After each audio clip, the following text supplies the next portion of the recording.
Bonjour, bonsoir à tous, c'est Antoine alias Anubis. Ah, ça y est, ça commence à me chambrer sur ma présentation là tout.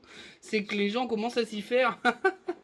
Bienvenue pour une nouvelle vidéo, vidéo number 14, numéro 14, vidéo Mercato. Bien sûr, on va parler de l'actualité extrêmement chaude, le transfert de Jonathan Klaus à l'Olympique de Marseille.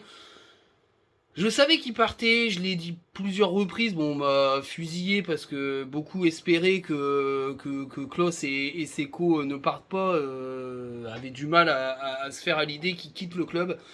L'info, je l'avais depuis un moment, de toute façon, il avait pas voulu prolonger, je vois pas pourquoi il aurait prolongé maintenant, il attendait juste la meilleure offre. L'offre est parvenue. Après, mon étonnement, c'est que Marseille a pas de pognon, mais je pense que c'est tellement le feu à Marseille en ce moment parce qu'il se passe rien niveau mercato et c'est tellement un peuple de cinglés que il y a une pression monstrueuse sur la direction du club, surtout qu'ils veulent absolument pas connaître la débandade d'il y a 2-3 ans en Ligue des Champions où ils avaient été magistralement nuls. Je pense que là, ça va être le feu, surtout que il y a un fond de rancœur envers McCourt parce que le serpent de mer du proprio des Émirats arabes qui racheterait le club, etc., fait fantasmer tous les supporters de l'OM qui pensent que McCourt est le grand méchant loup qui veut pas vendre le club. Sauf qu'il y a R, hein, tout le monde sait qu'il n'y a rien du tout, c'est que des rumeurs balancées pour faire fantasmer tout le monde. Et donc du coup, dans cette atmosphère extrêmement tendue, Marseille a claqué le gros chéquier. Clairement, pour moi, c'est un braquage. On est aux alentours de 7-8 millions d'euros plus bonus pour atteindre entre 10 et 11 millions d'euros.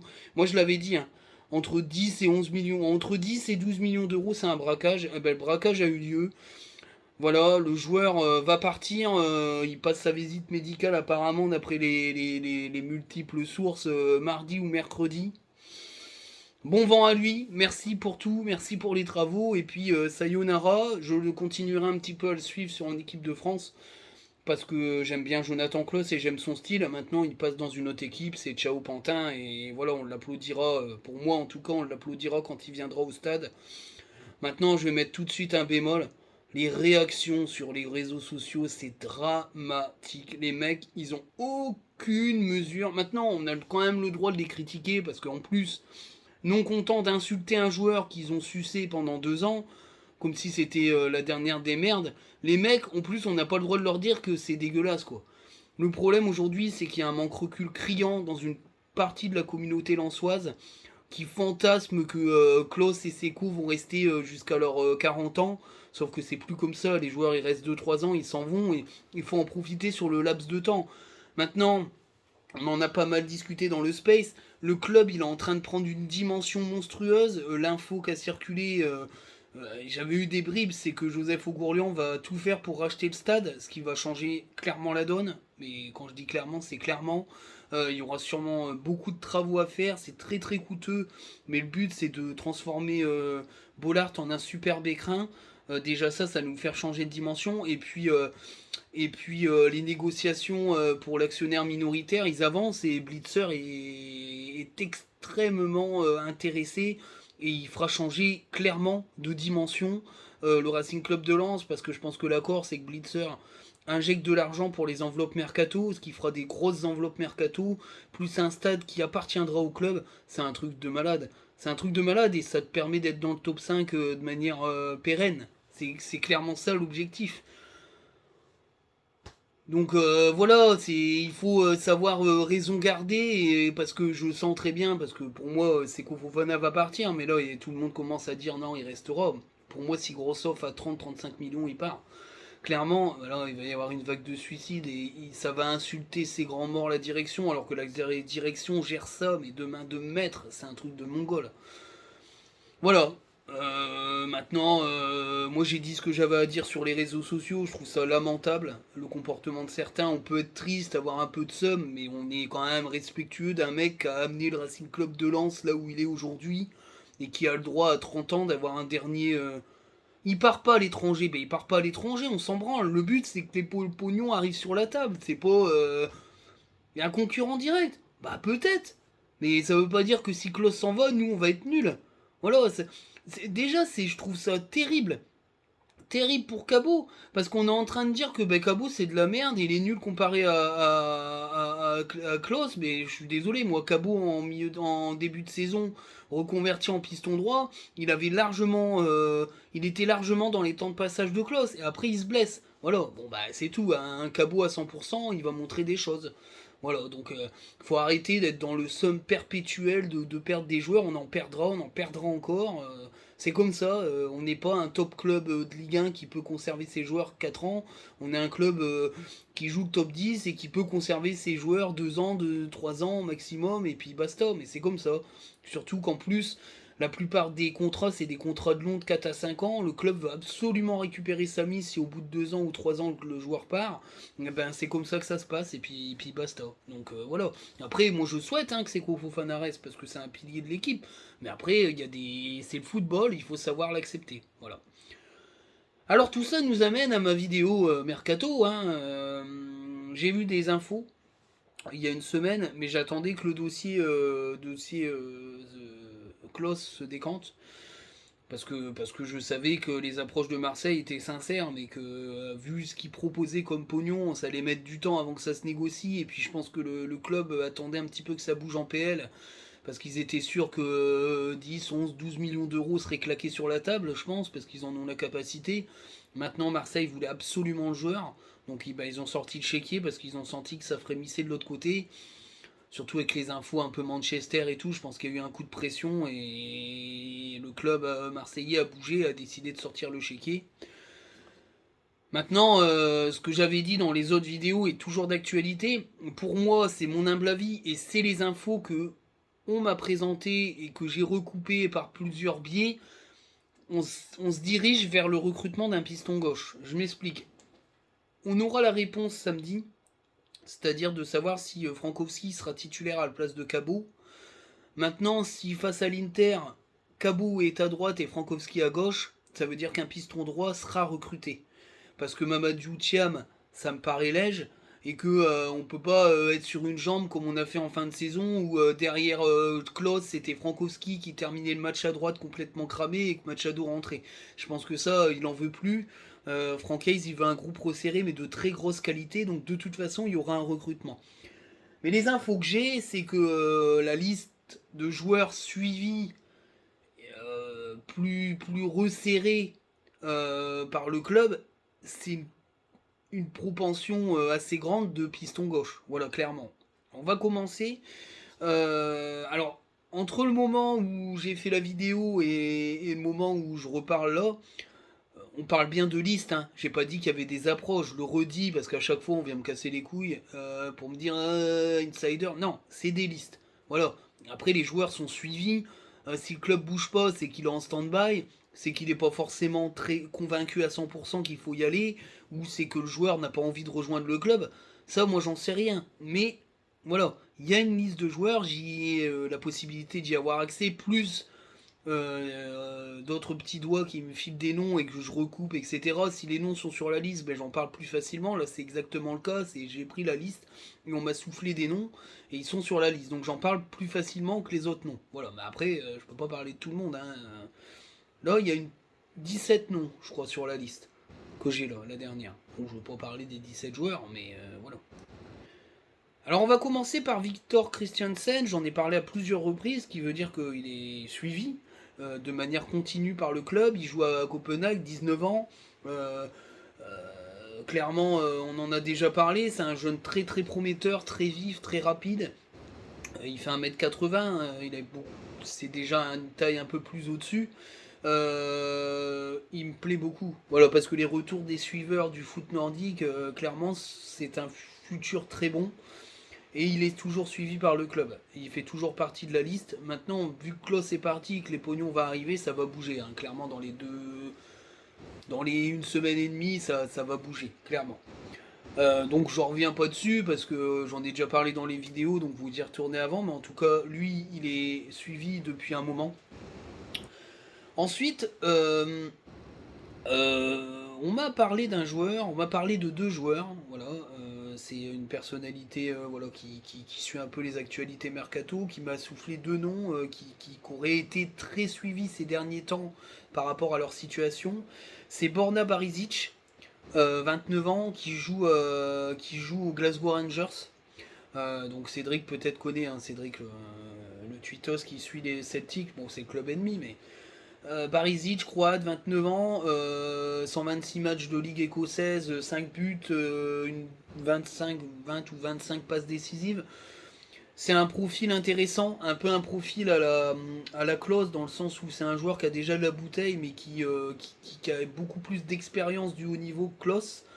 Voilà, je parle de similitude en termes de type de joueur très vif, mais aussi d'âge, mais il a plus d'expérience que Jonathan Klose, Barišić. Donc ce joueur-là, il était dans la liste des vidéos d'avant, mais là, on me l'a soufflé, en me disant, le club est très très attentif. C'est un profil qui me plaît bien. Maintenant, à voir, c'est pas des grosses sommes, hein. C'est pas des joueurs qui coûtent très très cher, mais ça rentre dans le budget d'une remise en circulation du pognon gagné pour Jonathan Klose, en sachant qu'il y aura d'autres ventes. J'en parlerai après les pistons, on reviendra là-dessus. Ensuite, il y a un joueur qui va découvrir la Serie A, ou qui ne va peut-être pas le découvrir s'il vient chez nous, c'est Carlos Augusto, l'arrière gauche de Monza. Qui est monté de Série B en Série A, qui a fait une très bonne saison de Série B, 5 buts, 3 passes décisives, c'est plutôt complet pour un arrière gauche. Brésilien, voilà, je sais plus son âge, Carlos Augusto, je saurais plus le dire. Mais en tout cas, voilà, il est pisté, pareil, je l'avais vu dans la liste, mais voilà, on me l'a ressoufflé, et donc je recoupe entre ma liste et cette info-là. Voilà, il est suivi par le club et le club s'y intéresse aussi et il fait partie d'une liste un peu plus raccourcie de joueurs qui serait priorisée.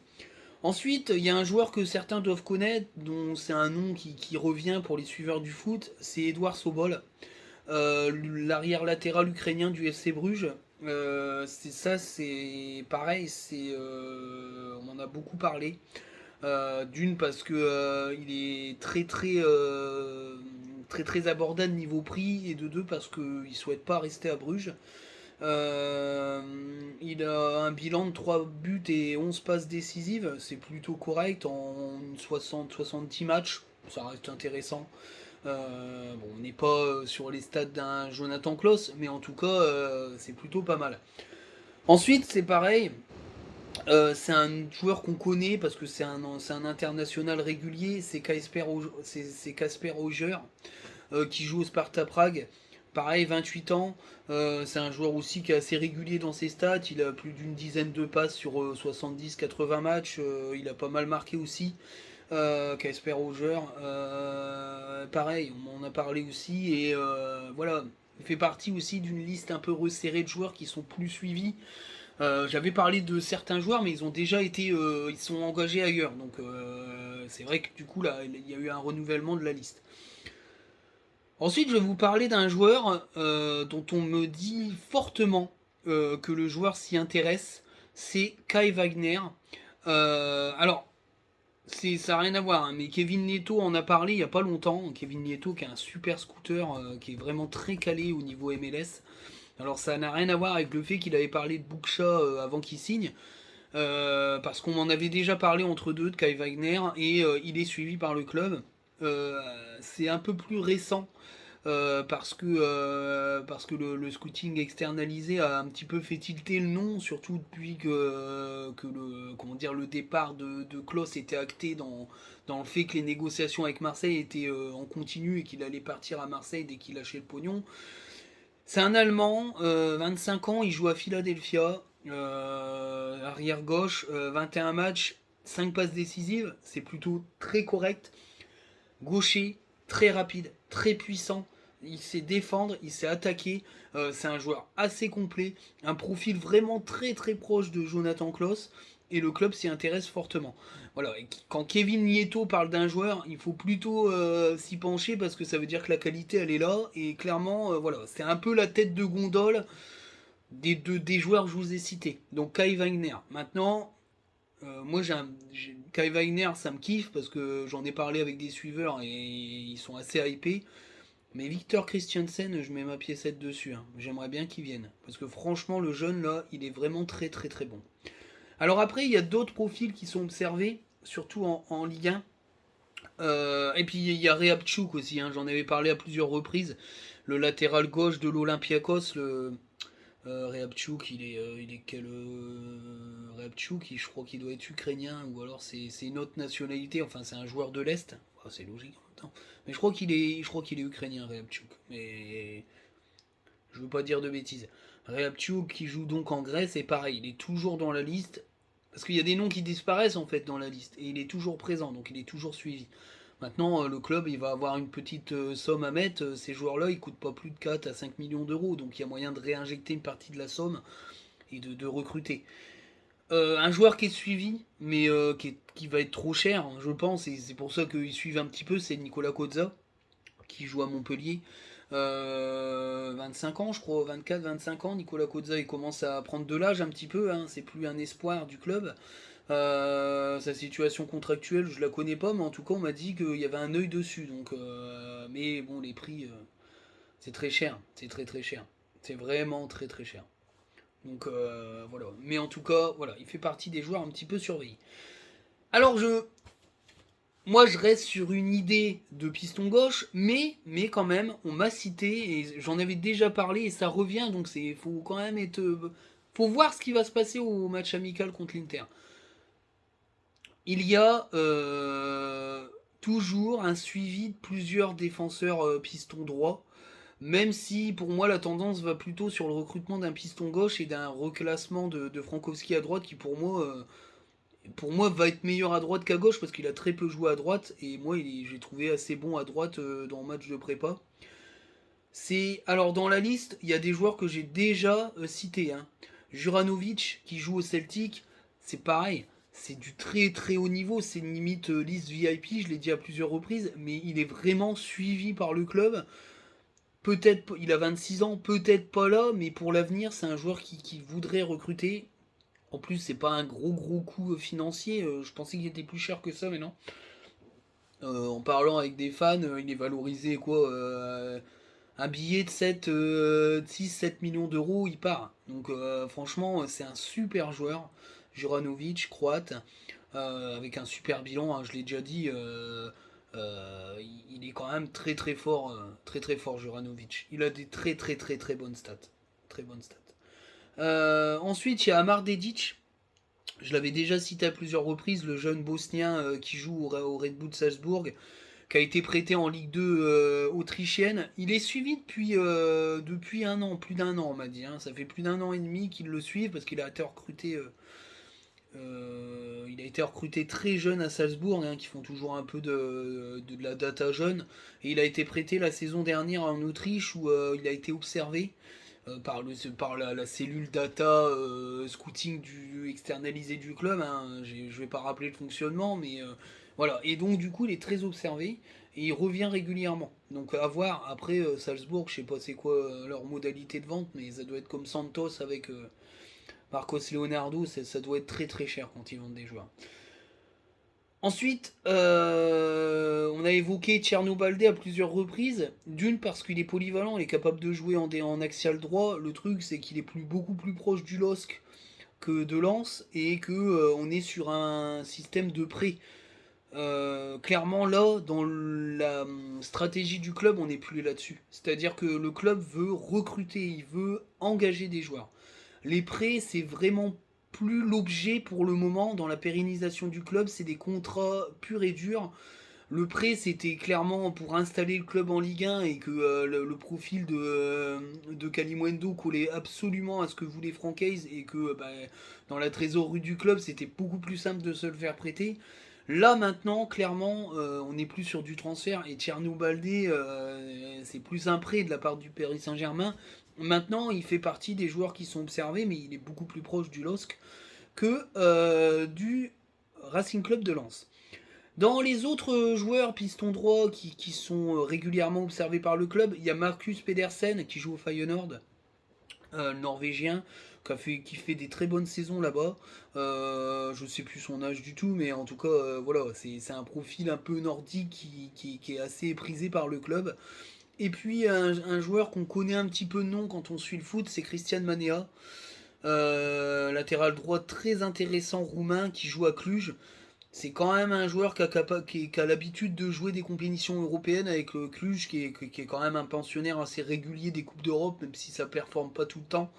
Et Christian Manea est pareil. Ça, c'est un nom qui est venu il y a pas longtemps. Donc il y a sûrement aussi des solutions, des plans B où Francaise préférerait laisser un joueur sur le côté gauche, c'est-à-dire Frankowski, et recruter à droite. Parce que pour moi, derrière, c'est trop juste que ça soit Boura et Dara. De l'autre côté, il y a que Mamadou Thiam.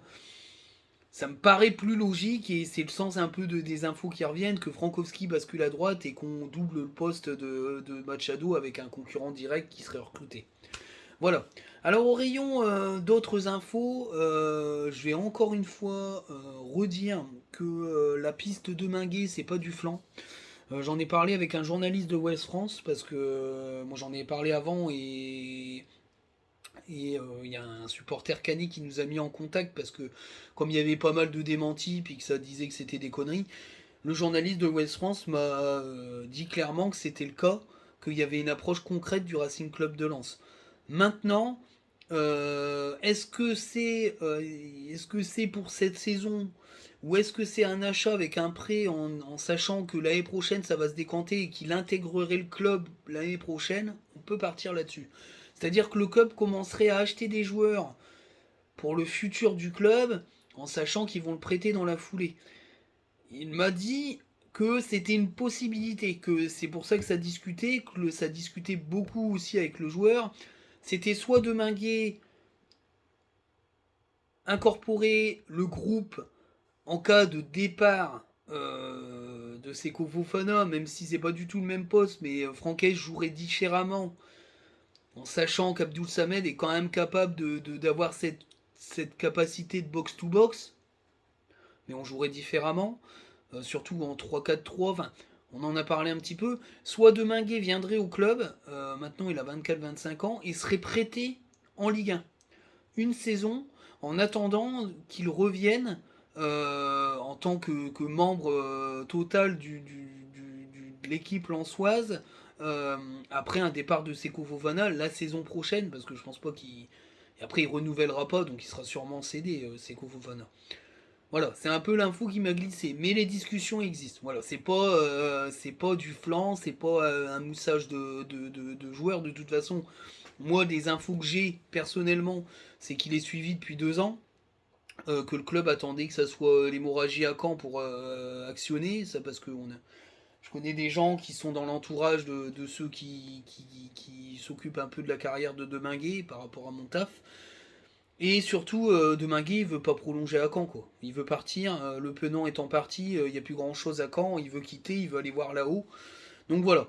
Je veux dire, l'approche de Lens serait dans cette optique-là. Donc je trouve ça très intéressant. Parce que tu peux acheter un joueur et le prêter dans la foulée. Ça veut pas dire que tu as fait un mauvais achat. Ça veut juste dire que tu anticipes la saison prochaine et que tu as un joueur qui aura fait une année de Ligue 1, qui viendra frais chez toi et qui a 24-25 ans et qui donc est dans la phase ultime de sa carrière. Donc moi je trouve ça très intéressant. Au rayon des départs. Parce que il n'y a pas que Klaus qui va partir. Ganago, on a entendu son agent sur un des spaces, très intéressant d'ailleurs, qui parle de départ. Voilà, maintenant la piste Charleroi elle a été effacée parce que c'est pas du tout ce que veut Ganago, il veut un petit peu plus au-dessus. Nantes, ils ont pas assez de pognon pour faire Ganago, et de toute façon ils sont sur Mostafa, je crois. Mohamed Mostafa. Mostafa Mohamed. Clairement, Ganago va quitter le club. Dès qu'il trouvera un club qui va s'aligner sur ses demandes et qui mettra le pognon, Lens en veut au moins 4 à 5 millions d'euros. Mais je pense qu'ils trouveront.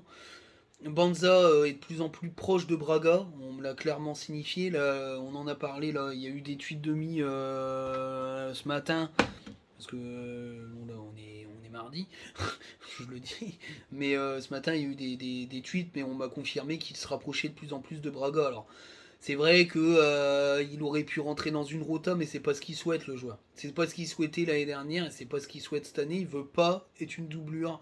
Pour lui, il est capable d'être titulaire. Maintenant, quand tu recrutes Buxa et Openda, t'as aucune chance d'être titulaire. Tu rentres dans la rota.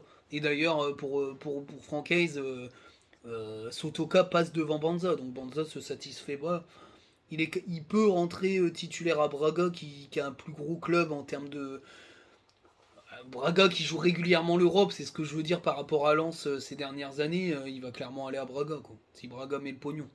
Donc c'est pareil, le Racing Club de Lens, ils attendent une certaine somme, une somme qu'avoisine ce qu'ils voulaient lors du prépayant à Famalicão. Bon, je pense que Braga va sûrement s'aligner dessus. Il y aura une entrée au niveau offensive.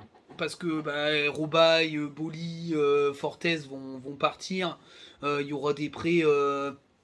Tom Ducrot, c'est un prêt avec option d'achat. Baldé va sûrement être prêté aussi à Bastia, ça en parle beaucoup. Boura est sur la liste des prêts. Il y a pas mal de clubs de Ligue 2 qui s'y intéressent.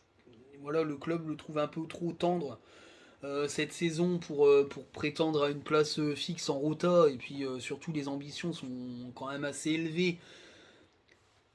Maintien rapide, mais on essaye, pourquoi pas, de faire la surprise dans le top 5. Moi, c'est comme ça que je le sens.